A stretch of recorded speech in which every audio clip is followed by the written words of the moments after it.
Esse é o primeiro vídeo que eu faço que eu tenho que meio que fazer um roteiro e fazer várias anotações a respeito. E eu vou ter que fracionar ele em várias partes, porque o YouTube ele não deixa eu fazer vídeos acima de 15 minutos. Mas o intuito desse vídeo é para demonstrar com exemplos e de forma bem clara por que todo homem, independente do estilo de vida que ele vai seguir, ele tem que apoiar partidos de direita e não partidos de esquerda. Porque, de uma forma resumida, a esquerda ela tem toda uma proposta de tentar terceirizar o papel masculino na sociedade. Entendeu? Tem aqueles dois papéis principais de protetor e provedor. E daí, basicamente, a esquerda pega o Estado e coloca o Estado para dar para a sociedade a parte de proteção, a parte de provisão. E daí ainda tem a vara de família que está toda estruturada para ferrar com qualquer cara que resolva assumir um papel de chefe de família, de casar e ter filhos. E o intuito desse vídeo foi porque eu vi na comunidade nacional, comunidade brasileira, que tem uma boa quantidade de MGTOWs que são de esquerda, que são mais socialistas. Isso faz sentido, já é uma parte cultural aqui da América Latina e do Brasil, já é algo esperado, só que eu já falei anteriormente o objetivo desse vídeo. Então, começando assim pelo primeiro tópico, eu vou falar bastante da parte política aqui do Brasil, só que eu não vou puxar tanta economia, essas coisas, puxar mais a parte de relacionamento entre homens e mulheres. Então, começando com o histórico, não indo muito lá para trás. A gente teve o fim da ditadura na década de 80, lá em 88, e desde aquela época criaram essa ideia do fantasma da ditadura, que a ditadura é de direita, que a ditadura é fascista, porque já estavam preparando o terreno para quando houvesse a democratização, começarem a eleger um monte de partido de esquerda.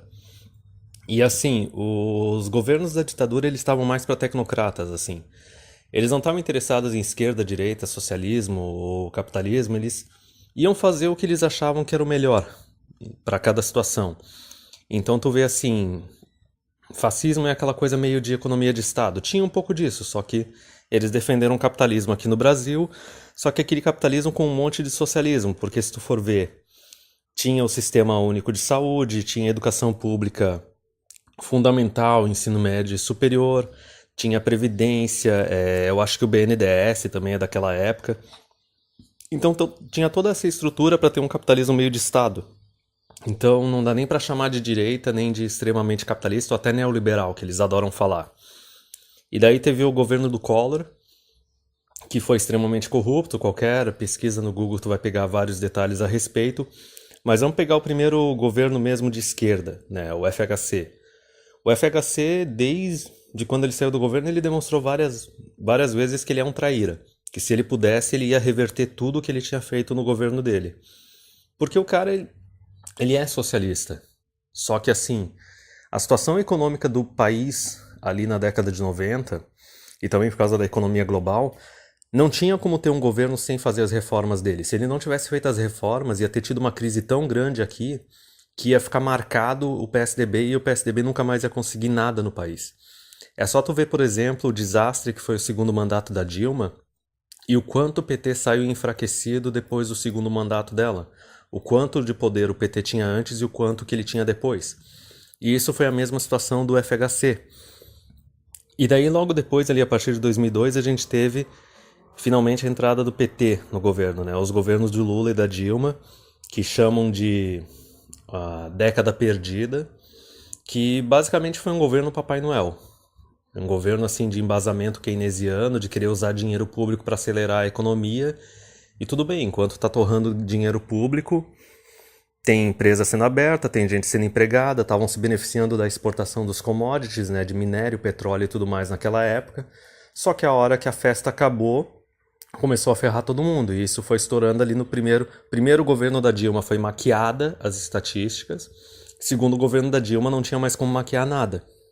Só que assim, eu vou demonstrar que nem tanto no governo da FHC, mas quando finalmente entrou o PT, aquele partido que é mais socialista mesmo, tu começou a ver uma aprovação e um monte de proposta de lei que é claramente contra o homem. Então, que são as leis sexistas. Vamos pegar a mais famosa de todas, né? A Lei Maria da Penha. A Lei Maria da Penha ela é baseada naquele modelo de Louvre que, tipo, foi implementado nos Estados Unidos, foi implementado na Europa. Basicamente é aquele negócio. Toda vez que tiver um caso de violência doméstica dentro de casa, não importa quem iniciou a agressão, pode até ter sido a mulher, o homem é que é considerado o agressor porque ele é fisicamente mais forte.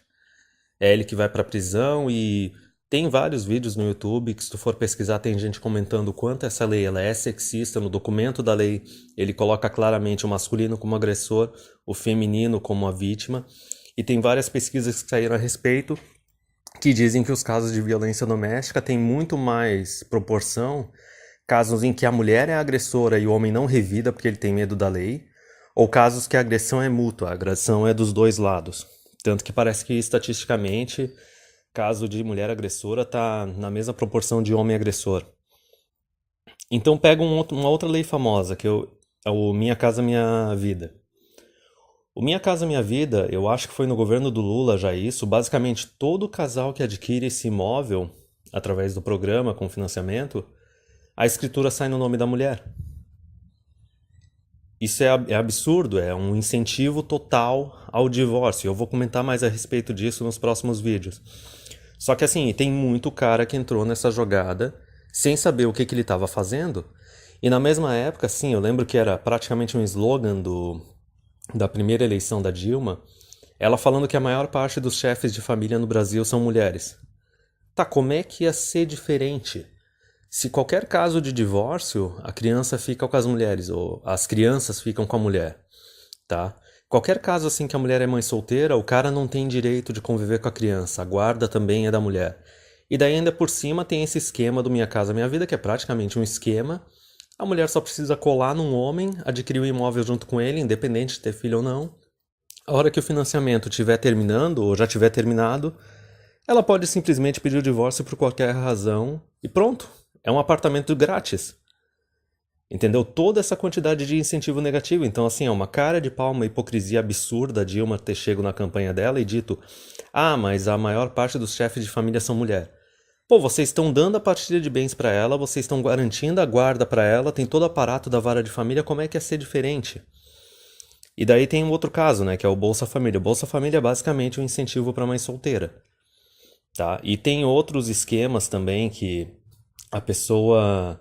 Tem muita mulher que é de baixa renda, que ela coloca no imposto de renda, em documentação para o governo dizendo que ela é solteira, que ela sustenta as crianças sozinha, para poder ter isenções de imposto de renda, para poder adquirir automóvel por preço mais baixo. Tem um monte de esquema que se for pesquisar tu acaba descobrindo. Só que assim, essa foi a estruturação desses 12 anos de PT. Basicamente uma cultura do divórcio. Os casamentos foram de lá, começo da década de 90, um negócio que durava 10 anos, baixou para 6 anos. Hoje em dia parece que os relacionamentos assim de morar junto, ou casado, ou união estável, tá durando 3 anos. Aquela explosão de mãe solteira. E tem outro detalhe, né? Um monte de lei que vou comentar mais pra frente, de querer criar cota para mulher em universidade, cota em empresa, cota para concurso público, entendeu? Cota até na política. E até a parte da previdência, de aposentar mais cedo. Todos esses benefícios são para todas as mulheres, independente de estar casada ou ter filho. Então tu tem várias mulheres na sociedade que não são casadas, não têm filhos, não deram essa contribuição de criar a próxima geração na tua sociedade. E basicamente elas estão recebendo auxílio do governo. Entendeu? É uma coisa que não tem fundamento nenhum.